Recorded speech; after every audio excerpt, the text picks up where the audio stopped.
asiento. Ya estamos.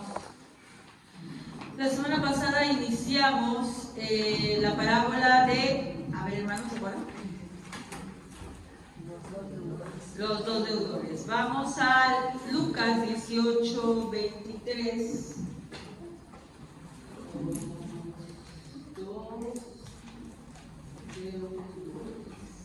Y esto está en Lucas 18, del 23. ¿Hasta dónde? Del 23 al 35. Y solamente, bueno, ni siquiera definimos el propósito, solamente vimos todo lo anterior, ¿verdad? Para poder definir el propósito teníamos que ver todo el contexto en el cual, era Mateo 18, 23, estoy equivocada. El que buscan en Lucas nadie encuentra. Mateo 18, 23. Entonces, para ver un poquito por qué Jesús daba esta parábola, nosotros estábamos viendo, ¿no?, qué es lo que había hablado antes Jesús. Y lo que había hablado antes Jesús tenía que ver con un comportamiento que tenían sus discípulos, ¿verdad? Ellos habían estado discutiendo sobre algo. Exacto, ¿no? Algo que ellos... ¿Quién era el más importante? Esta es mi versión, ¿no? Es decir, si iniciamos en la parte de Mateo 18, 1, ¿no? Comienza diciendo: en ese momento los discípulos se acercaron a Jesús y le preguntaron quién es el más importante del reino de los cielos, lo cual quiere decir que había una especie de conflicto entre ellos por ver quién era más importante. Y eso no solamente se refiere en este versículo, vamos a ver muchos versículos en los evangelios en donde los apóstoles están discutiendo quién es el mejor, ¿no? Que si yo me voy a sentar aquí, que si yo me voy a sentar allá. Incluso tanto era esa disputa, por decirlo de alguna manera, que incluso hasta una de las mamás se metió también, ¿no?, a pedirle a Jesús que por favor, cuando él estuviera reinando, sus hijos estuvieran a su costado, ¿verdad? Entonces no era cualquier cosa. Y vemos que frente a esta condición de sus discípulos, Jesús les va hablando varias cosas, ¿no? Primero les dice que tienen que ser como un niño, ¿no? Que tanto se preocupan ustedes por, ¿no?, quién es el mejor, si la conversión, si el hecho de que sean discípulos no proviene de ustedes. No es porque uno sea mejor que el otro, es porque yo lo dije, ¿no? Es porque yo los elegí. Y así como un niño acepta totalmente la dependencia de su padre, ustedes también tienen que aceptar la dependencia y dejar de estar peleándose. Luego sigue hablando, ¿no?, y habla de la oveja perdida, ¿no?, de cómo Él es un Dios que busca, ¿no? No hay mérito en nosotros, no tenemos por qué estar discutiendo quién es el que hace más, quién es el que hace menos, porque todo el mérito está ¿en quién? En Dios, ¿no? Entonces los ubico un poco. Luego les dice que al ser salvos ellos tienen que demostrar que son salvos, ¿cómo? Con ese amor que deben existir entre ellos, ¿no? Y comienza a hablar de que si el hermano peca contra ti, actúes de tal y de tal manera para que no sea una ocasión de hacer caer al hermano, ¿no? También habla de que no podemos hacer caer al hermano. Todo lo que es antes de este relato, ¿no?, ellos tienen que ver con cómo se llevan ellos, si demuestran amor entre ellos o no, ¿verdad? Y pues Pedro hace la pregunta que es el preámbulo a la parábola de los dos deudores, que dice: Señor, ¿cuántas veces tengo que perdonar a mi hermano? ¿No? Y le dice, pues, ¿será que 7 veces? Y Jesús le dice, ¿qué cosa? 70 veces 7. O sea que es algo así como que siempre. Si tu hermano te acerca arrepentido por lo que te ha hecho, tú no tienes que perdonar, así que Jesús, pero no es que tú hagas una sumatoria de lo que te ha hecho, tienes que perdonar. Y ahí es donde le refiere esta parábola de los dos deudores, ¿verdad? Vamos a recordar un poco. Dice: por eso el reino de los cielos se parece a un rey que quiso ajustar cuentas con sus siervos. Al comenzar a hacerlo, se le presentó uno que le debía miles y miles de monedas de oro. Yo estoy hablando en mi versión. Como él no tenía con qué pagar, el Señor mandó que lo vendieran a él, a su esposa y a sus hijos, y todo lo que tenía para hacer saldar la deuda. El siervo se postró delante de él. Tenga paciencia conmigo, le rogó, y se lo pagaré. El Señor se compadeció de su siervo, le perdonó la deuda y lo dejó en libertad. Al salir aquel siervo se encontró con uno de sus compañeros que le debía 100 monedas de plata. Lo agarró por el cuello y comenzó a estrangularlo. Págame lo que me debes, le exigió. Su compañero se postró delante de él. Ten paciencia conmigo, le rogó, y te lo pagaré. Pero él se negó, más bien fue y lo hizo meter en la cárcel hasta que pagara la deuda. Cuando los demás siervos vieron lo ocurrido, se entristecieron mucho y fueron a contarle a su señor todo lo que había sucedido. Entonces el Señor mandó llamar al siervo malvado, le increpó. Te perdoné toda aquella deuda, ¿por qué me lo suplicaste? ¿No debías tú también haberte compadecido de tu compañero así como yo me compadecí de ti? Y enojado su señor lo entregó a los carceleros para que lo torturaran, hasta que pagara todo lo que debía. Así también mi Padre Celestial los tratará a ustedes, a menos que cada uno perdone de corazón a su hermano. ¿Ya? Entonces, esta parábola, ¿no?, que nos habla, que a primera vista pues es el perdón y no se puede negar, ¿no? Que es la intención que hay, que se habla del perdón en esto, pero si vamos a leer desde el 18 nos damos cuenta que va desde un contexto que tiene que ver con cómo deberían comportarse los que realmente son hijos de Dios. ¿Los discípulos se estaban comportando como hijos de Dios? No. Así como el pueblo escogido de Dios nunca se comportó como el pueblo escogido de Dios. Ya, los discípulos no se estaban comportando como hijos de Dios, se estaban peleando entre ellos. Y él comienza a darle varias lecciones, ¿no?, sobre que los hijos de Dios tienen que tener ¿qué cosa entre ellos? Amor, ¿no? Y esta parábola cierra todo. ¿Por qué? Porque da un ejemplo, que es lo que vamos a ver hoy día, muestra cómo se comporta, cómo no se comporta un hijo de Dios. El siervo que no perdona a su hermano la deuda, ¿era realmente un hijo de Dios? No. No. Él da evidencia de que no lo era. Porque nosotros hemos leído muchas veces en 1 Juan, ¿no? El que no ama a su hermano, el que no ama a Dios. Entonces, este siervo que había recibido perdón no era un hijo de Dios. Por eso es que al final, ¿no?, en el penúltimo versículo dice, lo entregó a los carceleros, ¿no?, para que sea torturado. Ya cuando lleguemos a ese versículo vamos a ver profundamente de qué se trata eso. Pero ya llegando ahí, podemos darnos cuenta de que Jesús les trata de mostrar, les muestra, perdón, a sus discípulos, Él lo muestra bien, que ellos lo entendieran en otra cosa, ¿ya? Él les muestra, ¿no?, cómo no se deberían comportar. Ellos se estaban comportando así, ¿no? Como este siervo que no quería perdonar, no tenían amor entre ellos, ¿no? No se perdonaban sus ofensas, sino continuamente discutían para ver quién era el mejor, ¿ya? Entonces estaba diciendo, miren, eso que ustedes hacen no es de hijos de Dios, ¿no? Y si es lo que evidencia, es que si no son hijos de Dios, obviamente, ¿qué va a pasar? ¿Ustedes? ¿Se escuchan? Ah, sí, ya no sirve. No, sí, son preguntas nuevas. Ah, ya, son nuevos. Gracias. Entonces vamos a ver que el propósito de esta parábola tiene que ver con mostrarnos la evidencia de un verdadero corazón arrepentido. ¿Ya? ¿Cuál es la evidencia de un verdadero corazón arrepentido? Que ha hablado todo el capítulo. Es el amor. O sea, el perdón es obviamente una consecuencia del amor.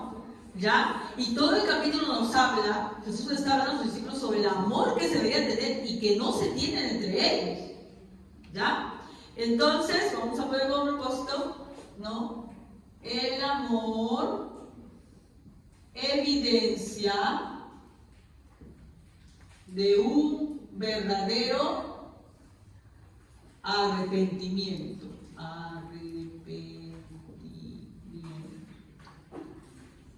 Obviamente que dentro del amor está el perdón, ¿no? Y Y vamos a comenzar entonces ahora sí con la parábola, porque la semana pasada solamente vimos todo el preámbulo. Ahora comenzamos con la parábola. El primer versículo, el 23 y el... A ver, ya. Leemos el 23 y el 24, por favor. Amén. Por eso el reino de Dios se puede comparar con un rey que decidió hacer cuentas con sus siervos. Cuando empezó, le llevaron a un siervo que le debía muchos millones de monedas de plata. Muy bien. En la versión Reina Valera, ¿cuál es la moneda la cual debía este siervo? Yo creo que en ese sí está, porque en la mi versión dice otra cosa, pero en la versión Reina Valera dice la cantidad. Ya. Habla de 10.000 talentos. Para que nosotros nos demos cuenta de las dimensiones de esa deuda, tenemos que saber cuánto equivale un talento. ¿Ya? Y vamos a ver. Primero, vamos a transformarlo a una moneda de esa época también, que eran los dracmas. ¿Se acuerdan los dracmas? ¿Ya? ¿Cuántos dracmas equivalería? Vamos a esa moneda. ¿Ya? Sabemos que la deuda es 10.000 talentos. ¿Ya? Vamos a ver cuánto valía un talento. Un talento era igual a una cantidad de dracmas que vamos a ver. Pero hermana, ¿pero qué son dracmas? No entiendo. Vamos a ver un poquito qué son dracmas. Ya vamos a verlo con una parábola que también vimos, que está en Lucas 15:8. Retrocedamos, por favor. Lucas 15:8. ¿Quién puede leer Lucas 15:8? Ya, Lucas 15:8.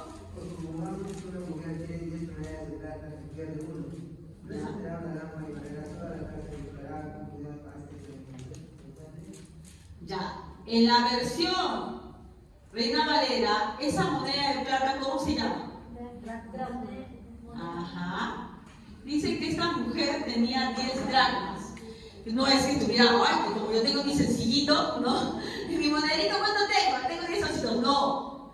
10 dracmas es como tener un ahorro, ¿entiendes? Es como si tú hubieras guardado un ahorrito ahí. Entonces se le pierde un dracma y ella comienza a buscarlo, ¿no? Y dice que voltea a su casa patas arriba para buscarlo. ¿Ya?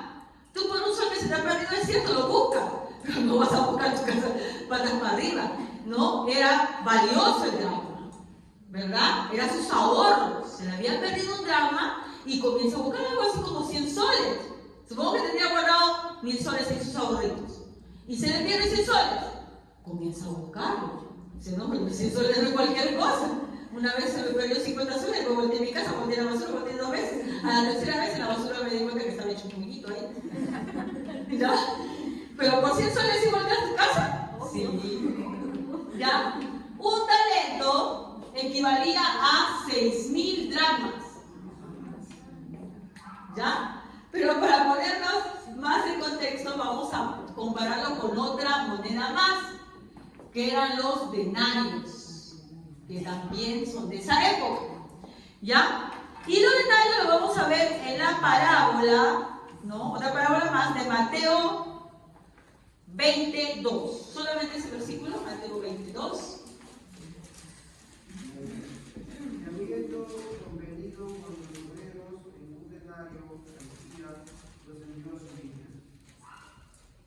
Ya, entonces, ¿el denario qué era? El salario de un día. Era el salario de un día, lo que le pagabas a un jornalero por trabajar un día. ¿Ya? Y un talento equivalía aproximadamente, porque eso no es muy exacto, a 4.800 denarios.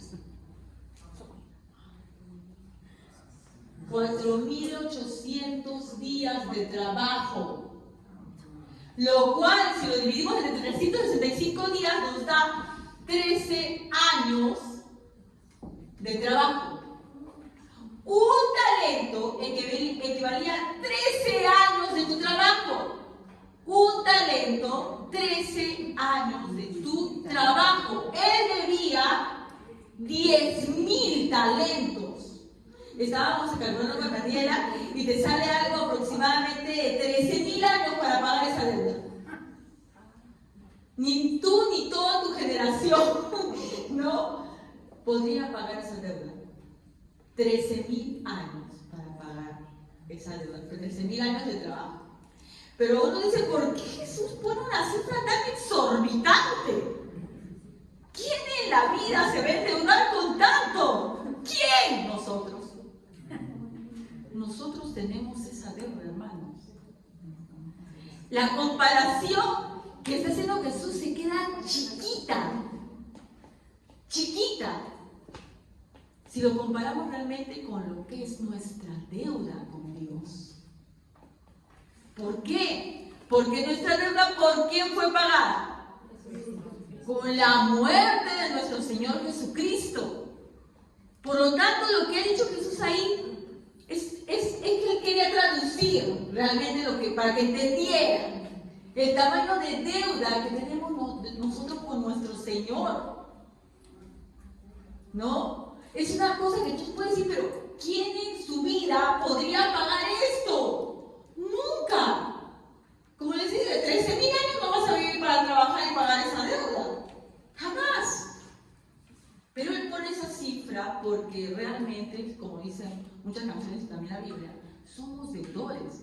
Y no somos deudores, como cuando a veces nos pataneamos porque debemos 100 soles y nosotros hacemos de pagar nuestras deudas. No, somos deudores de algo que es impagable. Impagable. Pero vamos a seguir viendo qué es lo que dice esta persona. En el versículo 25, hermanos, ¿qué dice? Amén. Como el empleado no tenía dinero para pagar, el rey ordenó que lo vendieran como esclavo junto con su esposa y sus hijos, y que vendieran también todo lo que tenían. Así, con el dinero de esa venta, la deuda quedaría pagada. ¿Podía pagarse con eso? No alcanzaba. Y vendieras a toda su generación y la siguiente generación. Tampoco iba a pagarlo. Dice, bueno, vamos a vender entonces. En esa época era así. ¿Ya? En esa época era así. Porque miren, la deuda que contrajimos nosotros en el huerto del Edén, cuando Adán desobedece a Dios y es expulsado del huerto del Edén, ¿cuántas generaciones nos ha tomado? Él dice, no, ¿por qué se Adán pecó? ¿Por qué se Adán pecó? Nosotros seguimos, y fue Adán, no fui yo, pues no. Porque así de enorme es la deuda. Que si le vendieras a tus hijos, a tus nietos y tus bisnietos, no alcanzaría para pagar esa deuda. ¿No? Entonces, me dice, bueno, no tiene cómo pagar, obviamente lo que va a tratar de hacer ese señor, ¿no? Es el rey que amortice la deuda en algo, ¿no? No iba a alcanzar para nada, pero bueno, entonces ahora venderé a tu hijo, a tu hija, a tu esposa y todo lo que tienes.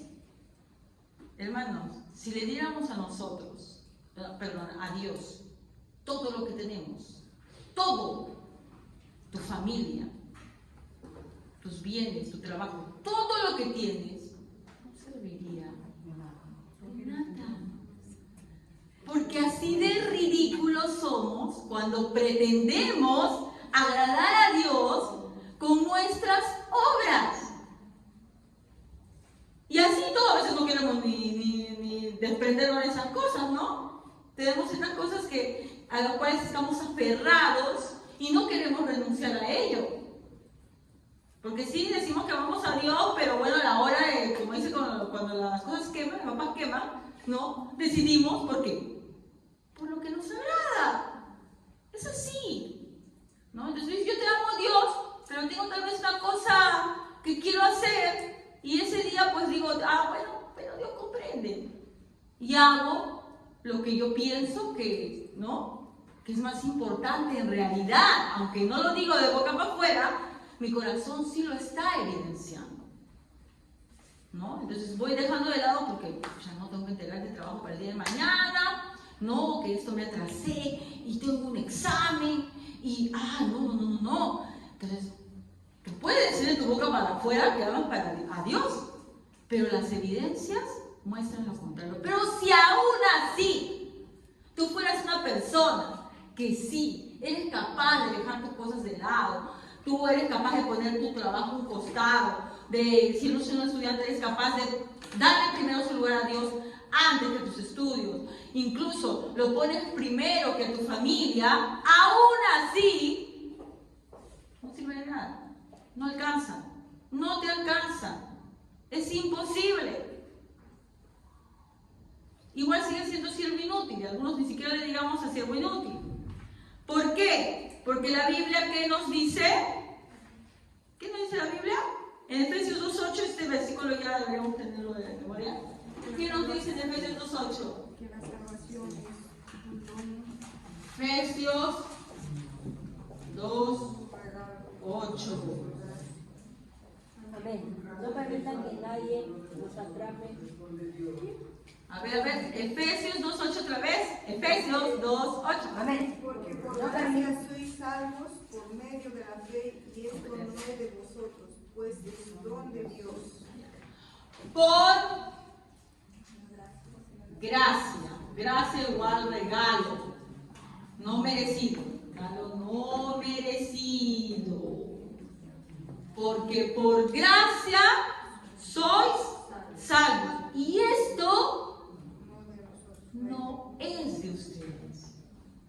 Porque con nada de lo que le demos a Dios, con nada de lo que hagamos, y la verdad que esa parte de la palabra me parece un poco cruel, ¿no? Cuando dice el rey dice, vendan a su esposa, véndalo a él, a su esposa, a sus hijos, y todo lo que él tiene, para que pague la deuda, ¿no? Sabemos que no le va a alcanzar ni vendiendo a su esposa, a sus hijos, de todo.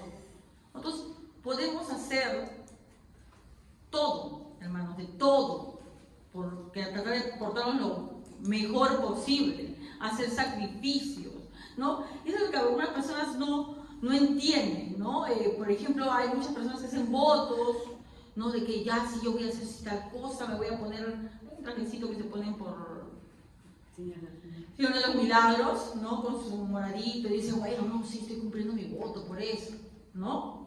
O tal cosa, oh Dios mío, yo te prometo, guarda tu boca de hacer todo eso, porque nada de lo que tú hagas, hermano, a Dios, o sea, te hace merecedor del amor de Dios, de la misericordia de Dios. Ni aún vendiendo todo, te hace merecedor de ello. Y a veces no nos queremos ni siquiera desprender de esas cosas, ¿verdad? Entonces le dice a este, como no pudo pagar, ordenó su señor venderle y a su mujer e hijos y todo lo que tenía para que se le pagase la deuda, ¿no? Sabemos que no iba a alcanzar, pero a ver si con algo, ¿no? Y nos damos cuenta de qué tan ridículo es, hermanos, que nosotros siempre tratamos de ver que por nuestras obras pensamos, ¿no? Que agradamos a Dios de esa manera. Cuando incluso las obras que hacemos, si seguimos leyendo de Efesios 2.8, saltamos también el 9 y el 10. ¿Quién puede leer el 9 y el 10, por favor? La salvación no es un premio por las cosas buenas que hayamos hecho, así que ninguno de nosotros puede jactarse de ser salvo, pues somos la obra maestra de Dios, es los que no tenemos de Jesús, así que hagamos las cosas buenas que preparó para nosotros tiempo atrás. ¿No? Y como ya habíamos dicho antes, ¿no? Las obras buenas que hacemos no son de tu hermoso y bondadoso corazón. Las obras buenas, si en algún momento tú haces una obra buena, no son de tu bondadoso corazón, dadivoso corazón, misericordioso corazón. Son obras que Dios preparó para que tú las hicieras. Y a veces hasta con eso somos contumaces, ¿no? Y no queremos cumplirlas, ¿ya? Entonces, esa deuda que se saldó en el Calvario es impagable. Es impagable. Nosotros no podemos pagar la vida de nuestro precioso Salvador Jesucristo. De ninguna manera.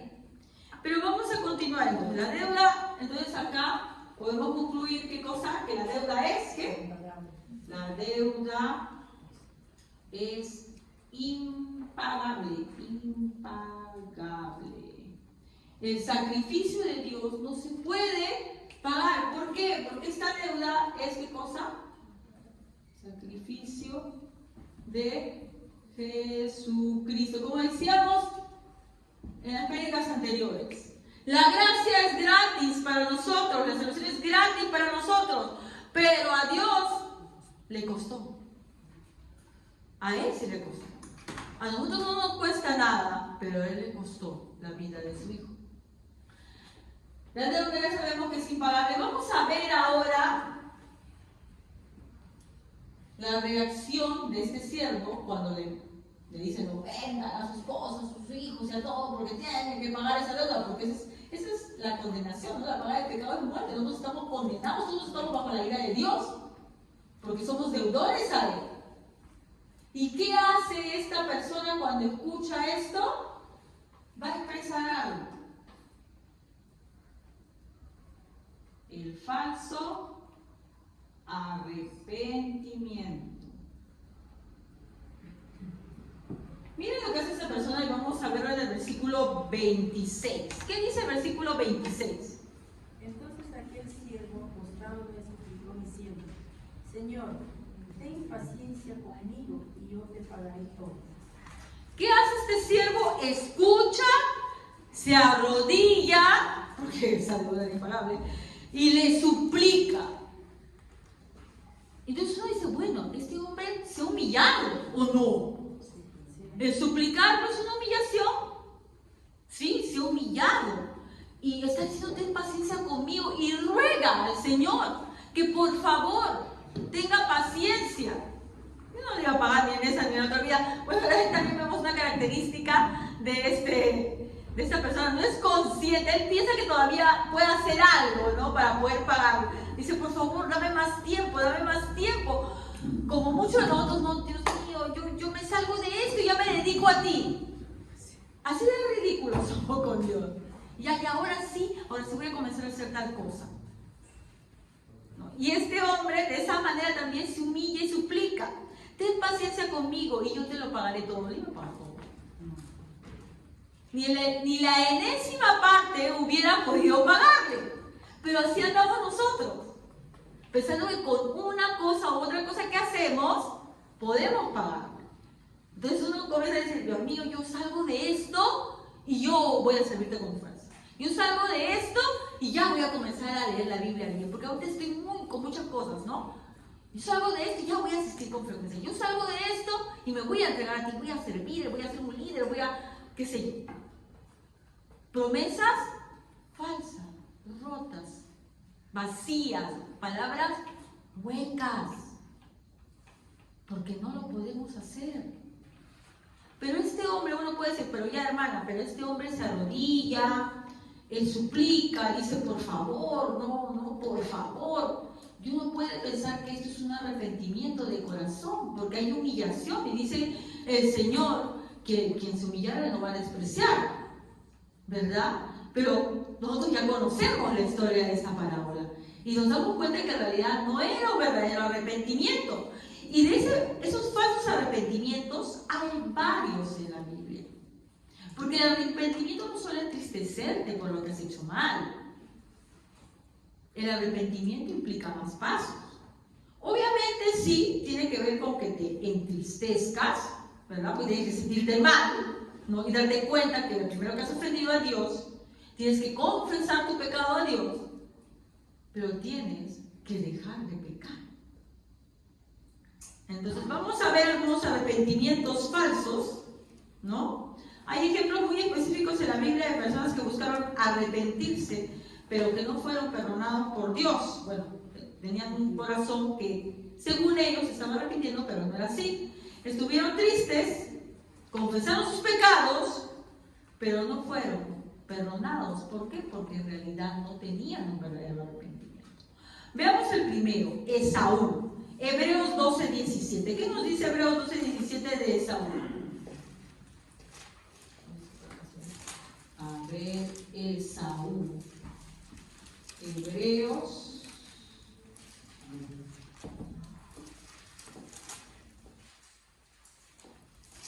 Amén.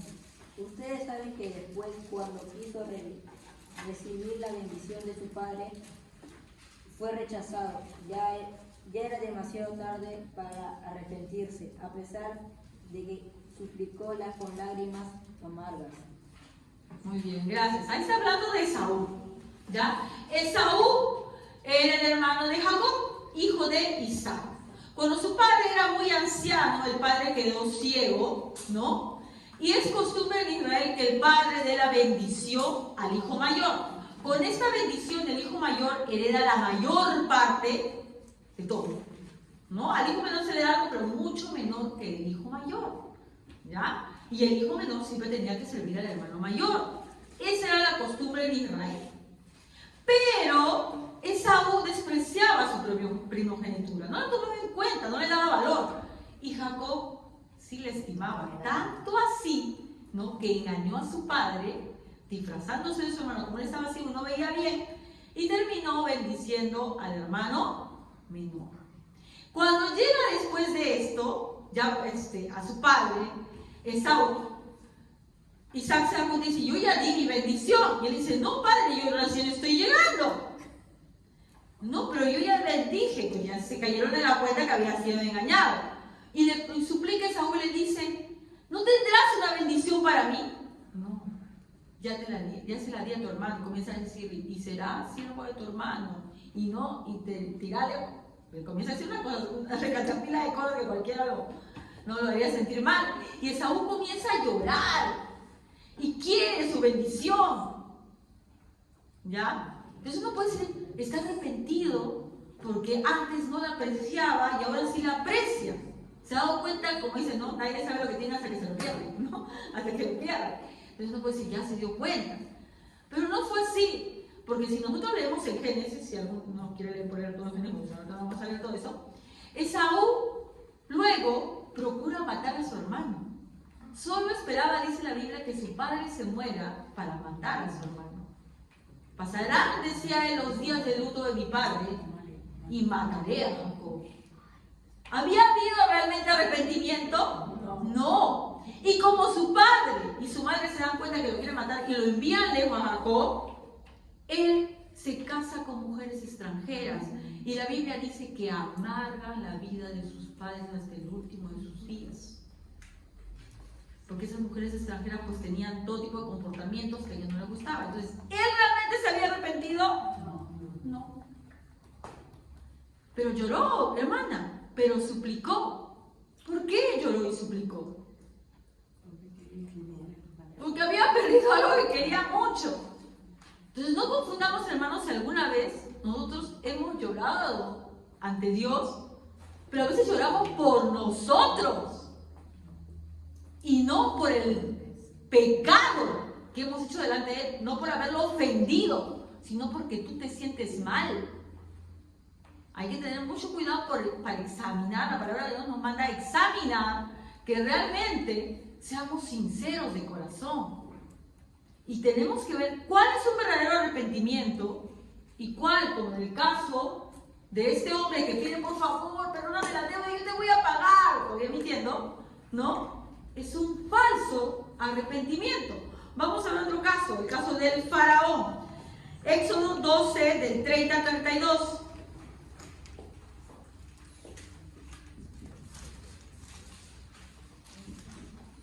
Éxodo 12, del 30 al 32.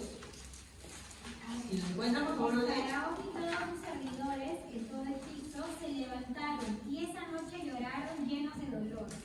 No había una sola casa donde no hubiera muerto alguien. Entonces el faraón mandó llamar a Moisés y a Aarón esa noche y les dijo, váyanse ahora y apártense de mi pueblo. Ustedes y los israelitas, vayan y adoren al Señor, tal como dijeron. Lleven sus ovejas y su ganado, tal como dijeron. Váyanse y rueguen por mí. Miren, aquí ya es un poquito más la cuestión. No es solamente que el faraón dice, y todo Egipto, porque habían muerto los primogénitos, ¿no? Porque cuando Dios quiere realmente, ahí recién te das cuenta que hay un Dios poderoso, ¿no? Cuando estamos lejos de Él, haciendo lo que nosotros queremos, estamos felices, pero cuando Dios jala las orejas, recién, ¿no? Nos damos cuenta y lloramos. Pues Pues así los egipcios, cuando se dieron cuenta de lo que habían hecho, comienzan a llorar, a clamar. Y dice que Faraón le manda a llamar, no, a Moisés y Aarón, y dice, váyanse. Eso lo hubiera podido hacer, pero no lo hizo, ¿no? Váyanse, demuestren a nosotros. Pero no solamente eso, dice, vayan a servir a su Dios. Y tomen vuestro eso, con todo lo que tengan. Y en otros pasajes de la Biblia dice también que dieron de ellos también. Dieron botín. Les regalaron sus joyas, todo. Váyanse, todo. Muchas personas también piensan que no, me arrepiento, lloro, suplico. Ay, voy a dar una ofrenda, ahora voy a comprar esto para la iglesia. Yo no estoy diciendo que tu corazón no esté bien, ¿no? Que tú puedas dar, porque a veces en la casa de Dios son muchas las cosas requeridas. Pero eso no evidencia un verdadero arrepentimiento. Faraón deja ir al pueblo, Faraón los deja ir con todos sus bienes, a pesar de que en esa época los esclavos no tenían derecho a nada, porque eran objetos simplemente, ¿ya? Con todos sus bienes, y no solamente eso, sino también le dan de ellos, le dan joyas y demás. Pero tampoco era verdadero arrepentimiento, porque vemos qué hace después el Faraón, los persigue. Después de que se le fue todo el dolor, y dijo, no, y los persiguió para matarlos, ¿no? Y ya sabemos lo que Dios hizo después con Faraón. ¿Eso es un verdadero arrepentimiento? No, aunque hubo súplica, lloro, dolor. ¿Por qué era esa súplica, ese lloro y ese dolor? Por ellos, por sus hijos que habían muerto. Porque se les quitó algo, porque todas las pruebas habían venido, la verdad que el reino estaba pues bastante mal. Entonces, ¿realmente nos acercamos a Dios arrepentidos por nuestros malos actos o porque nos quitó algo? O porque nos hizo, ¿no? Ver a través del dolor, porque a veces uno no se da cuenta, ¿no? Como por ejemplo los jovencitos que pegan y luego ¿qué pasa? Ya llorar. Parejas que adulteran, hasta que lo descubren y llorar. Y lo abandona a su esposa, obviamente muy molesta y todo lo demás. Hasta que no han sido descubiertos, ellos no han sentido ningún dolor. Hasta que no ha caído la sanción, no como la persona que roba, y hasta que no lo descubre, ¿no? Porque no hay gente solamente que roba así saltándote en la calle, también hay gente que roba, pues, ¿no? Como estos políticos. Ellos siguen robando. Y cuando lo descubren, todo lo arrepentimos por así, ¿no? Eso no es arrepentimiento. Es simplemente que te descubrieron. Te sientes mal. Y vemos que incluso da a él de sí mismo. Dice, ya, ¿no? Como diciendo, ¿no? Para reparar algo. No, hermanos. Al final se demostró que el faraón no se había arrepentido. ¿No? Por eso persigue después al pueblo para matarlo. Otro caso, Balaam. ¿Se acuerdan de Balaam? Balaam era un profeta, ¿no? Número 22:34. 22:34. Que es contratado por un rey, ¿ya? Un rey lo busca, sabía que era un profeta que no era como dicen ahora, charlatán, no era un charlatán, ¿verdad? Era conocido porque lo que decía su palabra realmente pasaba, ¿ya? Y es contratado por un rey para que maldiga a Israel. Y él va de camino a maldecir a Israel. Y es muy conocida esta parte donde él está montando su asna y la asna no quiere avanzar y él le pega a la asna, ¿no? Porque no quiere avanzar y la asna se dice, oye, ¿qué te pasa? ¿Por qué me pegas? No. Entonces, y van lejos de asustarte, se pone a conversar, ¿no? Un diálogo con la asna. Pero ¿qué era? Que adelante de él estaba un ángel con una espada dispuesto a matarlo por querer ir a maldecir a Israel, ¿verdad? Y vamos a ver aquí, mire, cuando él se da cuenta de eso, ¿qué nos dice? A ver, en número 22, 34 y 35, por favor, ¿quién lo puede leer? Entonces Balaam dijo al ángel de Jehová, he pecado, porque no sabía que puse columnas delante de mí en el camino. Mas ahora, si te parece mal, yo me volveré. Ya, el 35 también, por favor. Y el ángel de Jehová dijo a Balaam: ve con esos hombres, pero la palabra que yo te diga, esa verás. Así Balaam fue con los príncipes de Balaam. Quiero que se den cuenta de algo porque esto avanza mucho más. Esto ya va a un nivel más del faraón. Él estaba queriendo pasar, ¿no?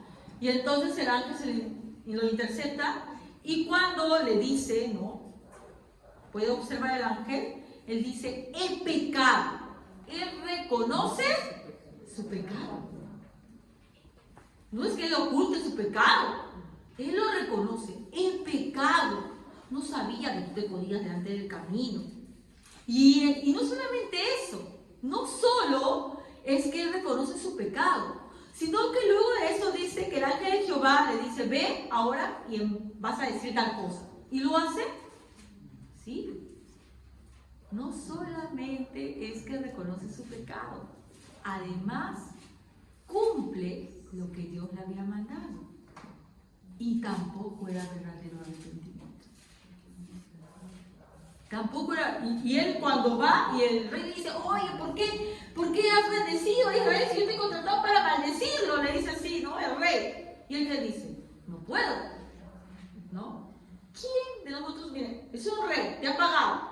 Obviamente te va a cortar el cuello, es que no es lo que él quiere. Y demuestra, ¿no? Que es su temor más grande a Dios que al rey. Pero cuidado, los demonios también creen y tiemblan. Y los demonios también hacen lo que Dios quiere. Y eso no quiere decir que se hayan arrepentido. Entonces, este hombre reconoce su pecado, obedece lo que Dios le ha dicho por temor, ¿ya? Incluso corriendo el riesgo, poniendo en riesgo su vida, porque este rey ya la había pagado por maldecir a Israel. Y así todo, no es verdadero arrepentimiento. ¿Saben por qué? Porque Balaam luego, cuando se da cuenta que obviamente no puede maldecir al pueblo de Israel porque Dios se lo ha prohibido, busca alguna artimaña. Y lo que hace es decirle, bueno, si no podemos, porque Dios impide que maldigamos a este pueblo, hagamos que este pueblo sea desagradable a Dios. Y él trama, ¿no?, un plan para corromper al pueblo de Israel. Y ese plan, ¿no?, es que iban a enviar mujeres, ¿ya?, para corromper a los hombres de Israel. Y muchos hombres caen. Y Dios se aparta de ellos. Y en la siguiente batalla los derrotan. ¿Ya? Entonces, ¿él se había arrepentido? No. En ese momento, porque le convino, porque obviamente temió a Dios, tuvo temor, no maldijo a Israel. Pero su corazón estaba lejos de él, ¿verdad? También nosotros a veces por temor ante la ira de Dios puede parecer que estamos arrepentidos. Y podemos incluso hacer lo que Dios ha mandado, pero no demuestra que sea un corazón arrepentido. ¿Por qué? Porque luego vemos que continúa. ¿Ya? Otro caso, y el más sonado de todo, sería el último caso de Judas. ¿Ya? Mateo 22, 3 y 4. A ver, ¿qué nos dice Mateo 22, 3 y 4? 3 y 4.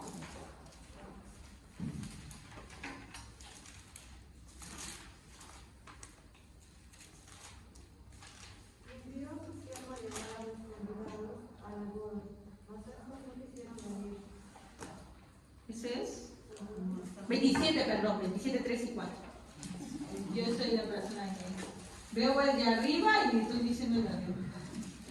27, 3 y 4. Entonces Judas, el que lo había entregado, viendo que era condenado, devolvió arrepentido las 30 monedas de plata a los principales sacerdotes y a los ancianos, diciendo, yo he pecado entregando sangre inocente. Mas ellos dijeron, ¿qué nos importa a nosotros? Allá tú. Acá Judas se siente muy mal por haber vendido a Jesús. ¿no? Pero no solamente se siente muy mal, va y devuelve el pan, ¿no? Entonces tú has pecado, hermano, has pecado contra tu hermano, ¿no? Has pecado, quién sabe, robando algo, qué sé yo, y vas y tratas de resarcir, ¿no? Tal vez si has ofendido a tu hermano, vas y le pides perdón, ¿no? Si has tomado algo y no lo has devuelto, lo devuelves. Pero aún haciendo eso, no necesariamente es un verdadero arrepentimiento. No, pero hermana, se está viendo que está tratando de, ¿no? Pues así, no. Porque Judas devuelve las 30 monedas. Pero inmediatamente después, ¿qué hace? Se ahorca. Se ahorca. Diferente a Pedro, que también llora, dice cuando se da cuenta que ha negado a Jesús, llora, pero luego se humilla ante Dios. No se aleja por más que sabía que obviamente todos sabían lo que había hecho. Él sigue con los discípulos y Jesús lo acoge otra vez. ¿Verdad? Entonces ahí vemos la diferencia. Lo de Judas no fue un verdadero arrepentimiento, se sintió mal, lloró, se fue, devolvió la plata, pero no estaba arrepentido su corazón. Porque el arrepentimiento, hermanos, involucrado, lo voy a poner arriba, ¿ya? Eso de la deuda que ya, espero que me hayan apuntado para que sepan cuándo vale el talento.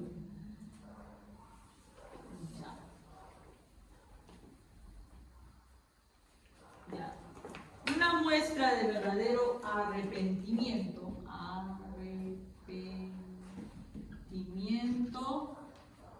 verdadero. ¿Cómo se da? Obviamente, ¿qué hay? Hay dolor. ¿Dolor por qué? Porque, ay, no, qué pena. Sufrimiento. Dolor por haber ofendido a Dios. Dolor por haber ofendido ¿a quién? No porque me descubrieron, no porque ya estoy pagando las consecuencias de lo que hice, sino porque te das cuenta que con tus actos ofendiste a tu Dios. Esa es una primera diferencia. Una cosa es dolor por las consecuencias, qué sé yo, robas y te meten preso. Ay, ¿no viste los rateros cuando no, yo no voy a robar? ¿Por qué? Porque salen y lo quieren linchar a la población, ¿sí o no? No, es que mi mamá está enferma, que no se inventa una historia trágica para que tengan pena. ¿Ok? Igual cuando nosotros, los jovencitos, por ejemplo, quedan embarazadas, recién se dan cuenta, el hombre que es descubierto de adulterio pide perdón a su esposa, no lo voy a volver a hacer. Pero no es por la ofensa, sino, ¿por qué? Porque saben las consecuencias. Entonces, el dolor debe ser por haber ofendido a Dios.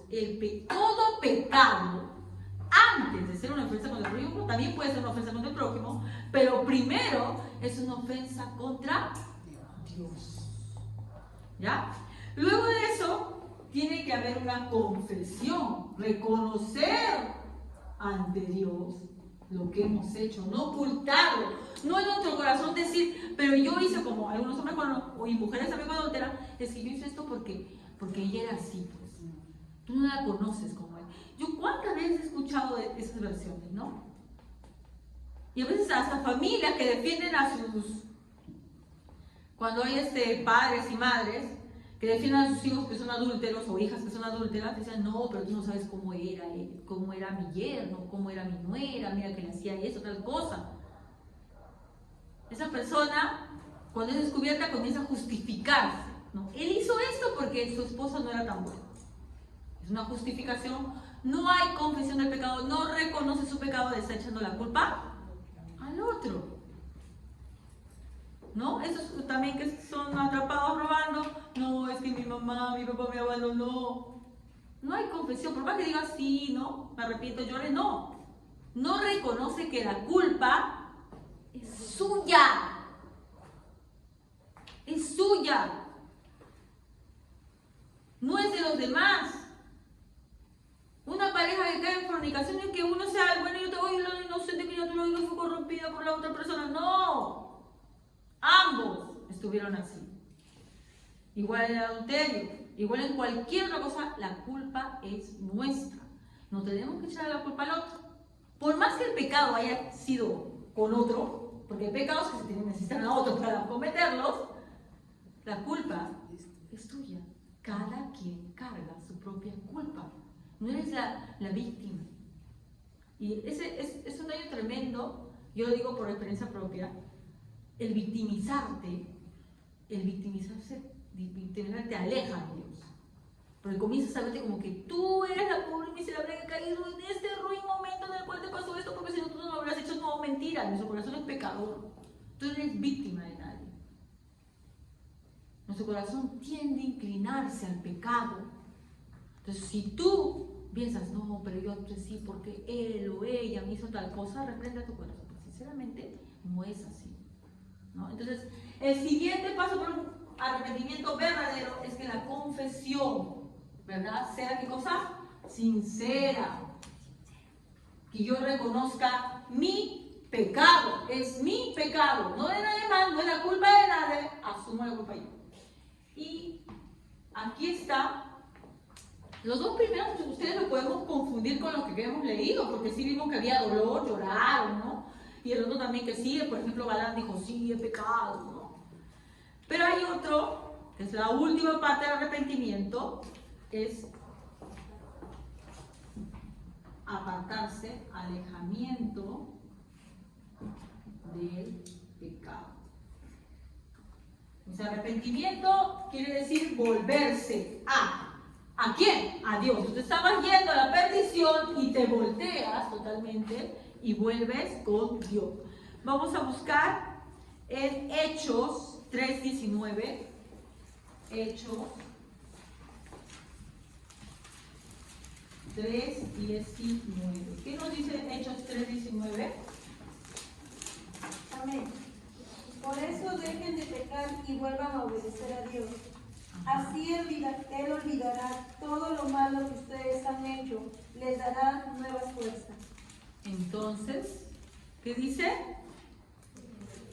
Que sean borrados sus pecados, arrepiéntanse y vuélvanse a Dios. En los casos que vimos de Saúl, Faraón, Balán y Judas, ¿se volvieron a Dios? No. Para que tú sepas que un arrepentimiento es sincero, no solamente es que haya dolor, lágrimas, llanto, que luego que sí he pecado, sí, que trate de resarcir lo que ha hecho, no. Tiene que haber una vuelta a Dios. No a que tú quieras hacer buenas obras para resarcir lo que has hecho. Si no hay vuelta a Dios, si no hay servicio a Dios, si no hay una vida en comunión con Dios, eso no ha sido verdadero arrepentimiento. Porque la gente piensa que tiene que arrepentirse de ciertas cosas, ¿no? ¿Quién no puede decir aquí? Nadie puede decir que es inocente, todos alguna vez hemos cometido un error. Pero no nos damos cuenta que la primera ofensa es contra Dios. Entonces es cierto, si nos preocupamos tal vez por resarcir el mal con alguien que le hicimos daño, pero no nos preocupamos de la gran ofensa que es contra Dios lo que hemos hecho. Entonces él lo vamos relegando, él es como un actor secundario, cuando él es el principal, ¿no? Entonces todo nuestro esfuerzo, que sea en reparar el daño hecho, en hablar, en tratar de resarcir, no sirve de nada si es que no hay un arrepentimiento sincero ante Dios y que comencemos a servirlo y entregar nuestra vida como debe ser. Hay una promesa en la Biblia, 2 de Crónicas 7:14. Vamos terminando. 2 de Crónicas 7:14, que nos dice: el día en el pueblo sobre el cual se invocaban el nombre del Señor, buscan el rostro y vuelven por los caminos, entonces olviden de los cielos, perdonaré sus pecados y sanaré su tierra. Mira, acá nos describe todo, ¿no? Se humilla, ¿no? Ora, busca mi rostro y se convierten de sus malos caminos. Se vuelven de sus malos caminos. No es que yo pido perdón y sigo haciendo lo mismo. Porque eso no es verdadero arrepentimiento, ¿no? Se vuelve a su nueva comunión, entonces yo iré desde los cielos y perdonaré sus pecados y sanaré su tierra. ¿Ya? Entonces, el verdadero arrepentimiento, hermanos, es realmente volver a Dios. Si no hay vuelta a Dios, no ha habido arrepentimiento. Por eso es que Jesús decía, ¿no? En ese caso era Juan el Bautista. Juan el Bautista. Cuando se va, él está bautizando, ¿no? Y vienen algunas personas, los fariseos, y les dice todo él, ¿no? Que era muy delicado para hablar Juan propio del mismo. Dice: víboras, generación de víboras, ¿quién les enseñó a huir de la ira venidera? Hacer frutos dignos de arrepentimiento. Y uno piensa y dice, no, bueno, se lo dijo a los fariseos, porque estos fariseos eran unos hipócritas, ¿no? Que iban ahí a fingir nada más. Hermano, la palabra de Dios es para nosotros. Y esas duras palabras que dice Juan el Bautista es para nosotros. Nos dice generación de víboras. ¿Quién nos ha enseñado a huir de la ira venidera? Hagan frutos dignos de arrepentimiento. Y vemos que en la parábola que estamos leyendo, estudiando, esa persona que suplicó, por favor, yo te voy a pagar, ¿realmente se había arrepentido? Porque miren el fruto que dio. ¿Su fruto cuál fue? No tuvo misericordia con su hermano, cuando le pidió también lo mismo, por favor, perdóname la deuda. No le devolvió la mano, lo metió en la cárcel. No le importó, ¿no? Entonces, mientras que no se evidencia, justamente el propósito de esa palabra es evidenciar, ¿no? ¿Qué cosa? Que si tú no tienes misericordia, no tienes amor, realmente no sería un verdadero arrepentimiento. Y eso está llamando la atención ¿a quién? A sus discípulos, ya obviamente a nosotros, porque sus discípulos estaban que se peleaban entre ellos. Entonces Jesús les da esa parábola para que se den cuenta de que si ellos no muestran amor, no se han arrepentido, y lo que merece es lo que le sentencia a este hombre, ¿no? Dice, ahora sí, vete a la cárcel. No solamente vete a la cárcel, que lo torturen, dice. Vamos a ver la próxima semana qué es esto que lo torturen, ¿ya? Pero por ahora quedamos hasta ahí. Oremos al Señor. La palabra de Dios también nos dice que nos examinemos. Y a veces nuestro corazón es depravado y nos engañamos. Entonces oremos al Señor y pidámosle que nos ayude a ver esas cosas que están mal en nosotros, para que realmente nos podamos arrepentir de corazón. Vamos a poner todos de pie, hermanos, y vamos a orar.